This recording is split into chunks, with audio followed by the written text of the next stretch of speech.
అపోస్తలుల కార్యములు 17వ అధ్యాయము. వారు అంఫిపొలి అపొల్లోనియ పట్టణముల మీదుగా వెళ్లి తెస్సలోనికకు వచ్చిరి.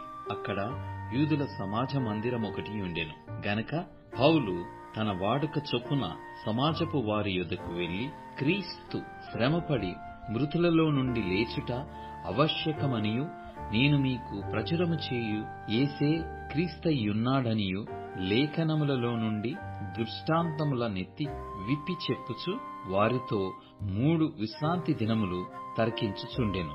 వారిలో కొందరును భక్తిపరులగు గ్రీసు దేశస్థులలో చాలా మందియు ఘనత గల స్త్రీలలో అనేకులను ఒప్పుకొని పౌలుతోనూ శీలాతోనూ కలిసికొనిరి. అయితే యూదులు మత్సరపడి పనిపాటులు లేక తిరుగు కొందరు దుష్టులను వెంటబెట్టుకుని గుంపు కూర్చి పట్టణమెల్లా అల్లరి చేయుచు యాసోను ఇంటి మీద పడి వారిని జనుల సభ ఎదుటికి తీసుకుని వచ్చుటకు యత్నము చేసిరి.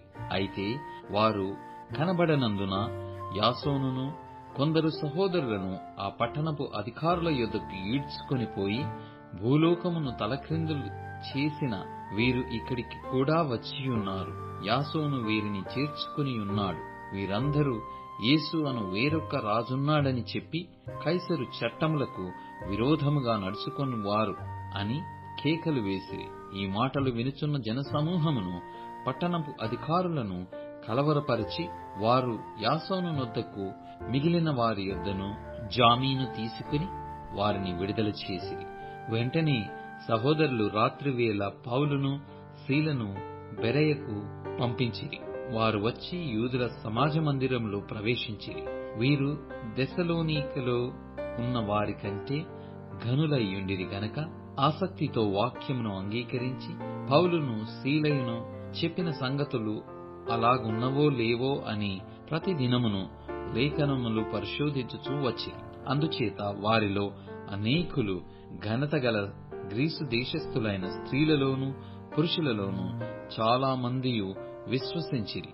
అయితే బెరయాలో కూడా పౌలు దేవుని వాక్యము ప్రచురించుచున్నాడని తెస్సలోనికలో ఉండు యూదులు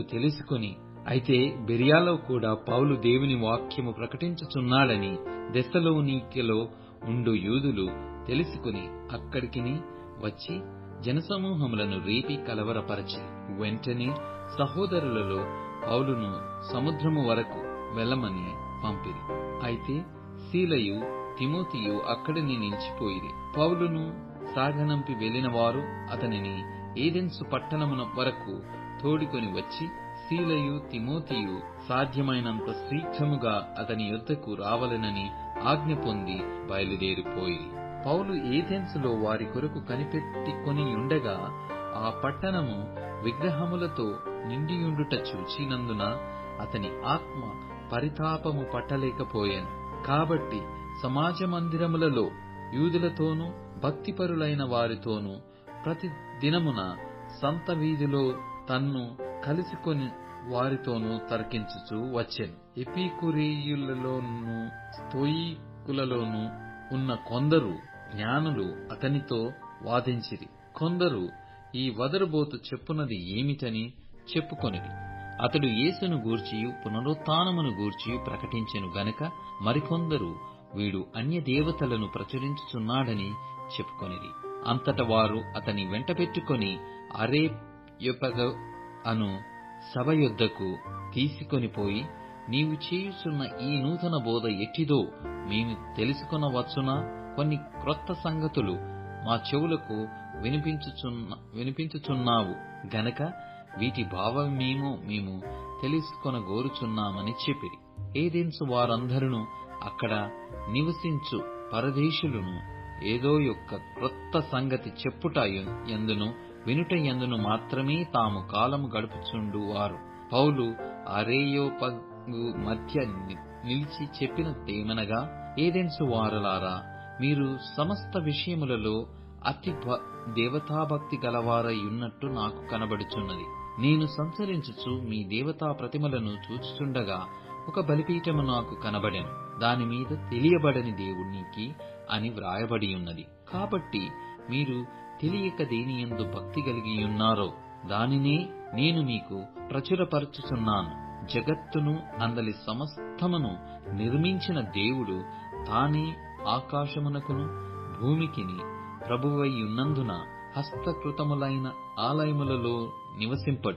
ఆయన అందరికిని జీవమును ఊపిరిని సమస్తమును దయచేయువాడు గనక తనకు ఏదైనను కొదవయున్నట్టు మనుషుల చేతిలో సేవింపబడువాడు కాడు. మరియు యావత్ భూమి మీద కాపురముండుటకు ఆయన యొకని నుండి ప్రతి జాతి మనుష్యులను సృష్టించి, వారు ఒకవేళ దేవునిని తడవులాడి కనుగొందురేమోయని తన్ను వెదుకు నిమిత్తము నిర్ణయకాలమున వారి నివాస స్థలము యొక్క పొలిమేరలను ఏర్పరచెను.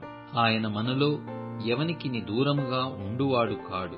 మనమాయన యందు బ్రతుకుచున్నాము, చలించుచున్నాము, ఉనికి కలిగియున్నాము. అటువలే మనమాయన సంతానమని మీ కవీశ్వరులలో కొందరును చెప్పుచున్నారు. కాబట్టి మనము దేవుని సంతానమయ్యుండి మనుషుల చమత్కార కల్పనల వలన మల్చబడిన బంగారమునైనను వెండినైనను రాతినైనను దేవత్వము పోలియున్నదని తలంపకూడదు. ఆ అజ్ఞాన కాలములను దేవుడు చూడనట్టుగా ఉండెను.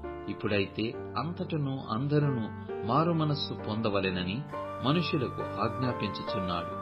ఎందుకనగా తాను నియమించిన మనుషుని చేత నీతి ననుసరించి భూలోకమునకు తీర్పు తీర్చబోయేడి ఒక దినమును నిర్ణయించియున్నాడు. మృతులలో నుండి ఆయనను లేపినందున దీని నమ్ముట అందరికిని ఆధారము కలగజేసియున్నాడు. మృతుల పునరుత్థానమును గూర్చి వారు వినినప్పుడు కొందరు అపహాస్యము చేసి, మరికొందరు దీని గూర్చి నీవు చెప్పునది ఇంకొకసారి విందుమని చెప్పిరి.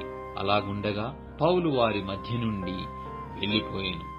అయితే కొందరు మనుషులు అతని హత్తుకొని విశ్వసించిరి. వారిలో అరేయోపగీయుడైన దియోనుసియ దామరి అను ఒక స్త్రీయు వీరితో కూడా మరికొందరు నుండిరి.